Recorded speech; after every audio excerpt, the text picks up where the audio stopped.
नमस्कार। चलिए आज एक ऐसी ग्लोबल पार्टनरशिप को समझते हैं जो सिर्फ बदल नहीं रही बल्कि दुनिया में शक्ति के समीकरण को ही दोबारा लिख रही है। और ये हथियारों की खरीद फरोख्त से कहीं कहीं आगे की बात है। हम बात कर रहे हैं एक ऐसे भविष्य की जिसे दो देश मिलकर बना रहे हैं, एक ऐसा भविष्य जहां टेक्नोलॉजी और रणनीति को एक नई परिभाषा दी जा रही है। ये एक बहुत बड़ा सवाल है ना? और यही सवाल भारत और फ्रांस के बीच पनपते इस रिश्ते के बिल्कुल केंद्र में है। मतलब बात सिर्फ हथियार खरीदने की नहीं है बल्कि उन्हें बनाने की काबिलियत हासिल करने की है। तो ठीक है, चलिए इसे गहराई से समझते हैं। देखिए, ये सिर्फ एक हेडलाइन नहीं थी, ये एक बहुत बड़े बदलाव का ऐलान था। जब प्रधानमंत्री नरेंद्र मोदी और राष्ट्रपति इमैनुअल मैक्रोन ने इस पार्टनरशिप की घोषणा की तो उन्होंने सिर्फ किसी दस्तावेज पर साइन नहीं किया, बल्कि उन्होंने दशकों पुराने रिश्ते को एक बिल्कुल नए लेवल पर पहुंचा दिया। ये दिखाता है कि दोनों देशों के बीच भरोसा कितना गहरा हो चुका है और दोनों के इरादे कितने बुलंद हैं। तो सवाल ये है कि ये पार्टनरशिप पहले से अलग कैसे है? असल में ये उस मॉडल से बिल्कुल हटकर है जिस पर भारत दशकों से चलता आ रहा था। अब फोकस सिर्फ तैयार माल खरीदने पर नहीं बल्कि उसे साथ मिलकर डिजाइन करने, डेवलप करने और बनाने पर है। इस पूरी पार्टनरशिप के पीछे एक बहुत बड़ा आइडिया काम कर रहा है, वो है स्ट्रैटेजिक ऑटोनॉमी या रणनीतिक स्वायत्तता। अब इसका मतलब क्या है? सीधा सा मतलब है कि भारत अपनी सुरक्षा के लिए किसी एक देश पर निर्भर नहीं रहना चाहता, अपनी टेक्नोलॉजी, अपनी इंडस्ट्री खुद खड़ी करना चाहता है। और जानते हैं, इस सपने को पूरा करने में फ्रांस एक कह सकते हैं कि एक अनपेक्षित लेकिन बहुत ही जरूरी पार्टनर बनकर सामने आया है। एक ऐसा देश जो भारत की इस आत्मनिर्भरता की चाहत को न सिर्फ समझता है बल्कि उसकी इज्जत भी करता है। अब जरा इस स्लाइड को देखिए, ये इस बदलाव को कितने साफ तरीके से दिखाती है। बाईं तरफ है पुराना तरीका, जो चाहिए वो खरीद लो, पैसा दो, बात खत्म। लेकिन दाईं तरफ भविष्य है, साथ मिलकर डिजाइन करना, साथ मिलकर बनाना। एक ऐसी पार्टनरशिप जो सिर्फ एक सौदे तक सीमित नहीं है। ये सिर्फ काम करने का तरीका नहीं बदला है, ये पूरी सोच ही बदल गई है। एक ऐसी सोच जो भारत को एक कस्टमर की तरह नहीं बल्कि एक बराबर के पार्टनर की तरह देखती है, जो अपनी किस्मत खुद लिखने में सक्षम है। किसी भी डिफेंस पार्टनरशिप का असली इम्तिहान होता है सबसे मुश्किल टेक्नोलॉजी को शेयर करने में। और जब बात मॉडर्न फाइटर जेट्स की हो तो जेट इंजन से ज्यादा मुश्किल कुछ भी नहीं होता। यही वो चीज है जो हमेशा से भारत के लिए एक बहुत बड़ा रोड़ा रही है। ये जो लाइन है ये समस्या की पूरी गंभीरता बता देती है।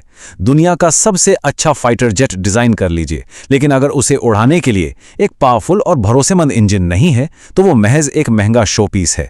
और भारत दशकों से इसी एक चुनौती से जूझ रहा है। और यहां ये स्लाइड सब कुछ साफ कर देती है।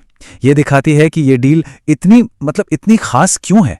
देखिए, फ्रांसीसी कंपनी सैफ्रन के साथ ये समझौता सिर्फ इंजन बनाने का नहीं है, नहीं, ये है पूरी की पूरी टेक्नोलॉजी ट्रांसफर करने का सारा ज्ञान देने का, और सबसे बढ़कर इंटेलेक्चुअल प्रॉपर्टी यानी आईपी राइट्स भारत को सौंपने का। और यही गेम चेंजर है, आईपी का पूरा मालिकाना हक। इसका मतलब यह हुआ कि भारत ना सिर्फ इन इंजनों को बना सकेगा बल्कि आगे चलकर अपनी जरूरत के हिसाब से उन्हें मॉडिफाई और अपग्रेड भी कर पाएगा। इसी को तो कहते हैं असली आत्मनिर्भरता। सच कहूं तो डिफेंस डील्स में इस लेवल का भरोसा बहुत कम देखने को मिलता है। हाँ, पर इस बड़े सपने की एक कीमत भी है, लगभग $7 बिलियन। ये नंबर ही अपने आप में इस प्रोजेक्ट के विशाल आकार और दोनों देशों के पक्के इरादे को दिखाता है। ये कोई छोटी मोटी डील नहीं है, ये भविष्य के लिए एक बहुत बड़ा निवेश है। और बात सिर्फ फाइटर जेट्स तक ही रुकी नहीं है। हिंदुस्तान एरोनॉटिक्स लिमिटेड और सफरान मिलकर आने वाले इंडियन मल्टीरोल हेलीकॉप्टर के लिए भी इंजन बना रहे हैं। तो इससे एक बात तो साफ है, जेट इंजन वाली डील कोई एक अकेली घटना नहीं है, ये तो एक मॉडल बन गया है, एक ब्लूप्रिंट जिसे पूरे इंडियन डिफेंस सेक्टर में दोहराया जा रहा है। तो इंजन से आगे बढ़ें तो साथ मिलकर काम करने का ये जज्बा अब हर तरह के मिलिट्री सिस्टम में दिखने लगा है।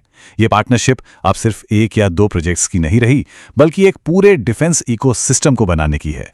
तो इस चार्ट से यह साफ हो जाता है कि फ्रांस आज भारत के लिए कितना जरूरी बन गया है। हाँ, रूस हमेशा से हमारा सबसे बड़ा सप्लायर रहा है, लेकिन अब फ्रांस बहुत तेजी से दूसरे नंबर पर आ गया है। और यह भारत की एक सोची समझी रणनीति का हिस्सा है, अपनी रक्षा खरीद को डाइवर्सिफाई करना। यह सिर्फ अच्छे सप्लायर रखने की बात नहीं है, यह असल में जियोपॉलिटिकल अनिश्चितताओं के खिलाफ एक इंश्योरेंस पॉलिसी की तरह है। यह सुनिश्चित करता है कि भारत कभी भी अपनी सुरक्षा के लिए किसी एक देश पर बहुत ज्यादा निर्भर न रहे। चलिए कुछ बड़े प्रोजेक्ट्स को देखते हैं। नेवी के लिए Rafale marine fighter jets. Project 75 के तहत बनी स्कॉर्पियन सबमरीन्स, जो समंदर के नीचे भारत की ताकत को कई गुना बढ़ा देती हैं। एकदम सटीक निशाना लगाने वाली हैमर मिसाइलों का जॉइंट प्रोडक्शन। और शायद सबसे जरूरी, टाटा और एयरबस की पार्टनरशिप से बनी भारत की पहली प्राइवेट हेलीकॉप्टर मैन्युफैक्चरिंग यूनिट। ये मेक इन इंडिया को सिर्फ एक नारे से हकीकत में बदलने का ठोस सबूत है। ये सहयोग हवा और समंदर दोनों जगह अपनी छाप छोड़ रहा है। ये समझना भी जरूरी है कि यह सब कुछ रातों रात नहीं हो गया। ये एक ऐसा रिश्ता है जिसे दशकों की मेहनत से सींचा गया है। 1998 में जब रणनीतिक साझेदारी शुरू हुई, वहां से लेकर 2026 में इस नए ऊंचे मुकाम तक हर एक डील ने भरोसे की एक और ईंट रखी है। हर कदम ने आज के इस जबरदस्त सहयोग के लिए जमीन तैयार की है। ये एक टाइम टेस्टेड रिलेशनशिप है। तो चलिए अब जरा जूम आउट करते हैं और इस पार्टनरशिप की बड़ी तस्वीर को देखते हैं। इसके जियोपॉलिटिकल मतलब को समझते हैं। ये सिर्फ मिलिट्री हार्डवेयर के बारे में नहीं है, ये साझा हितों और भविष्य के लिए एक कॉमन विजन के बारे में है। अगर हम भविष्य की तरफ देखें तो ये सहयोग पारंपरिक मिलिट्री सामान से बहुत आगे जा रहा है। Space security, AI, cyber defence और नेक्स्ट जेन न्यूक्लियर एनर्जी, ये सब अब इस पार्टनरशिप का हिस्सा बन रहे हैं। और ये सब एक बड़ी सोच से जुड़ा हुआ है, एक आज़ाद और खुले इंडो पैसिफिक को बनाए रखना। एक ऐसा इलाका जहां सारे देश अंतर्राष्ट्रीय कानूनों के हिसाब से बिना किसी रोक टोक के व्यापार और आवाजाही कर सकें। यही वो साझा मकसद है जो इस पार्टनरशिप को सिर्फ एक मिलिट्री अलायंस से कहीं ज्यादा बड़ा बना देता है। लेकिन हाँ, सब कुछ आसान भी नहीं है, चुनौतियां भी हैं। ये बड़े बड़े प्रोजेक्ट्स बहुत महंगे हैं। फिर नई टेक्नोलॉजी को भारत के मौजूदा सिस्टम के साथ इंटीग्रेट करना भी एक टेढ़ी खीर है। जैसे फ्रांसीसी राफेल एम जेट को भारतीय एयरक्राफ्ट कैरियर INS विक्रांत के स्की जंप से ऑपरेट करने के लिए तैयार करना, ये एक बहुत बड़ी इंजीनियरिंग चुनौती है। और टेक्नोलॉजी ट्रांसफर की भी हमेशा कुछ ना कुछ सीमाएं तो होती ही हैं।